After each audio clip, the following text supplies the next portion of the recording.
The chandelier light cut into my eyes like knives. My husband's fingers tightened around my wrist as cameras flashed. Applause rolled through the hospital atrium. Polite, rehearsed, hollow. He leaned closer, breath brushing my ear, voice low and precise. Just smile and nod. You're just a housewife. The words slid into me cleanly. No blood, no sound. Just impact. I smiled. I had learned to smile years ago, when he corrected my grammar in front of colleagues, when he forgot anniversaries but remembered donor dinners, when he introduced me as Sarah, she doesn't work. Like an apology he never finished. The host's voice echoed through the hall. The gala was reaching its peak. The anonymous donor was finally arriving. My husband straightened his tie.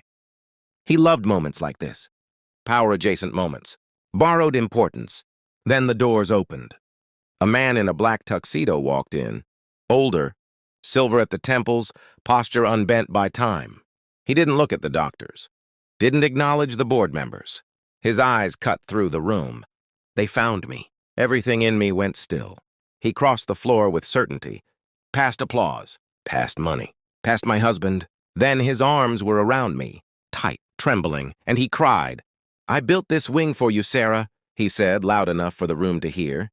You were the only one who believed in me 40 years ago. I never married. Because of you. Silence detonated. My husband's hand slipped from mine. I felt it without looking. I had believed in that man once. Before marriage. Before erasure. When belief still felt dangerous and holy. And now the truth had arrived wearing a tuxedo. The betrayal hadn't started tonight. Tonight was just the stage. It began years ago, quietly, with omissions. My husband's charity work was his altar. The hospital was his temple. I was background noise, useful, compliant, silent. He had always told me I was lucky.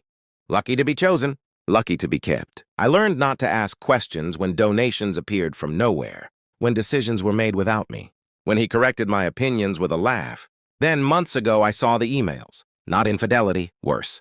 Erasure. My research notes. My ideas.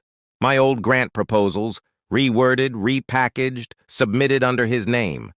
I had written them decades ago, before I quit my career for him. Before I became just a housewife. He hadn't stolen my body. He had stolen my mind. I said nothing. Shock is quiet. Denial is efficient. I watched. I listened. I remembered. And I planned. I moved slowly, methodically. I accessed archives he forgot existed. Old grant databases, university correspondence. Letters from a young man I once mentored, brilliant, broke, furious with the world. I had helped him shape his first proposal. I had rewritten it with him line by line at my kitchen table. The anonymous donor. I never told my husband. I let him think he was the architect of miracles. At dinners, I smiled. At galas, I nodded. At home, I listened to him rehearse speeches built on my stolen bones. Inside, something sharpened. I contacted the donor quietly. One email, one sentence. Do you remember who believed in you first? He replied within minutes. The truth didn't arrive as an explosion. It arrived as confirmation. Dates, documents, original drafts with my handwriting. His submissions with my words. I slid a folder across the table one night. No accusation, just paper. What is this? He asked. Our history, I said. He went pale. Not angry, afraid. He knew then. He had always known. Tonight, the revenge was not mine to deliver.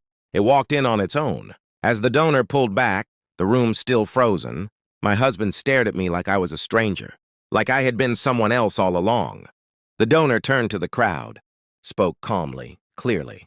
She is the reason this hospital exists. Applause returned, louder, different. My husband couldn't clap.